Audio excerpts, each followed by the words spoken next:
शुएब और अनाया बचपन से ही रोमांचक कहानियों के शौकीन थे। गर्मी की छुट्टियों में वे अपने दादाजी के गांव आए। गांव के पास एक घना जंगल था जिसके बारे में कहा जाता था कि वहां जादुई रहस्य छिपे हैं। एक दिन शुएब को जंगल से आती एक मधुर धुन सुनाई दी।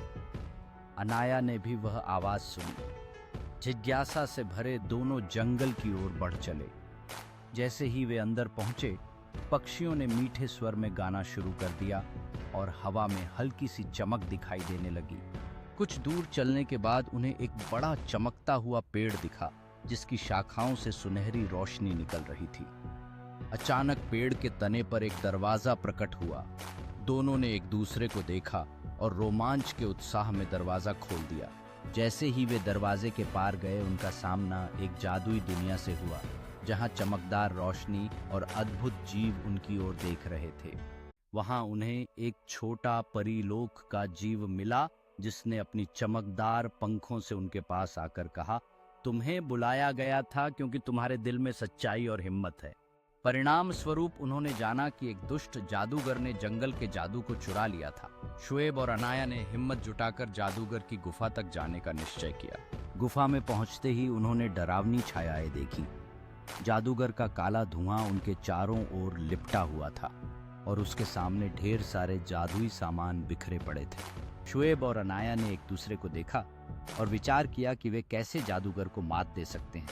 तभी जादूगर ने अपनी बाहें उठाईं और काले जादू के बादल उनके चारों ओर भरने लगे। शुएब ने एक तात्कालिक योजना बनाई और जादूगर का ध्यान बंटाने के लिए आगे बढ़ा। अनाया ने अपने हाथों में जादुई ऊर्जा जमा करना शुरू किया। उसकी रोशनी धीरे धीरे बढ़ रही थी। अनाया ने अपनी पूरी ताकत से जादूगर पर एक चमकदार ऊर्जा की लहर छोड़ी। जैसे ही रोशनी ने उसे छुआ, उसकी काली शक्तियां कमजोर होने लगी। जादूगर ने चिल्लाते हुए अपनी आंखें बंद कर ली और उसकी काली शक्तियां धीरे धीरे गायब होने लगी।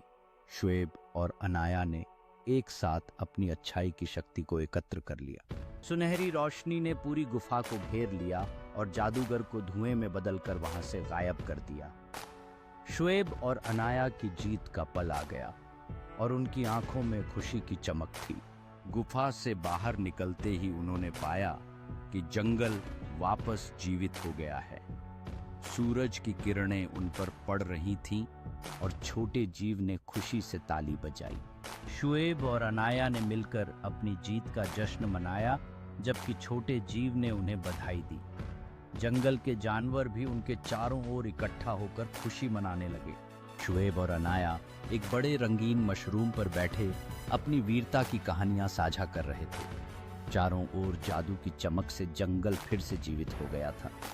परियों की रानी शुएब और अनाया के सामने प्रकट हुई। उनके कपड़े चमकदार थे और उन्होंने आभार से अपने हाथ फैलाए। उन्होंने उन्हें एक जादुई पत्थर दिया जो रोशनी से जगमगा रहा था। शुएब और अनाया जादुई पत्थर को एक साथ पकड़कर खुशी और आश्चर्य से भरे हुए थे। जंगल के जानवर भी पास आकर उस पत्थर को देखने के लिए उत्सुक थे। शुएब और अनाया हाथ में हाथ डालकर पुनर्जीवित जंगल से गुजर रहे थे, जहां सूरज की किरणें पेड़ों के बीच से झिलमिलाती थीं।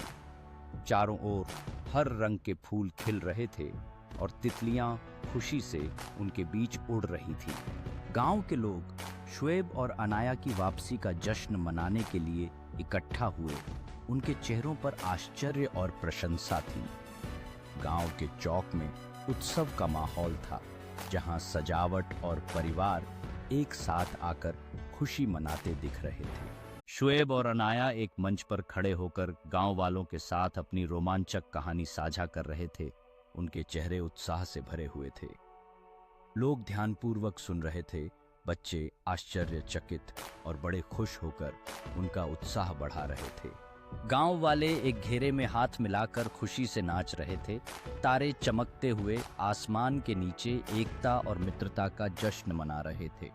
शुएब और अनाया इस घेरे के बीच में थे, हंसते और मुस्कुराते हुए अपने समुदाय की गर्मजोशी और साथ का आनंद ले रहे थे।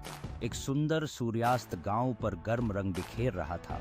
जब शुएब और अनाया अपने रोमांच पर विचार करते हुए एक पहाड़ी पर बैठे थे, उनके बीच रखी जादुई पत्थर धीरे धीरे चमकती हुई उनकी साझा बंधन और भविष्य के रोमांचों का प्रतीक था। शोएब और अनाया एक दूसरे को गहरी समझ के साथ देख रहे थे। उनके चेहरे जादुई पत्थर की हल्की रोशनी से चमक रहे थे।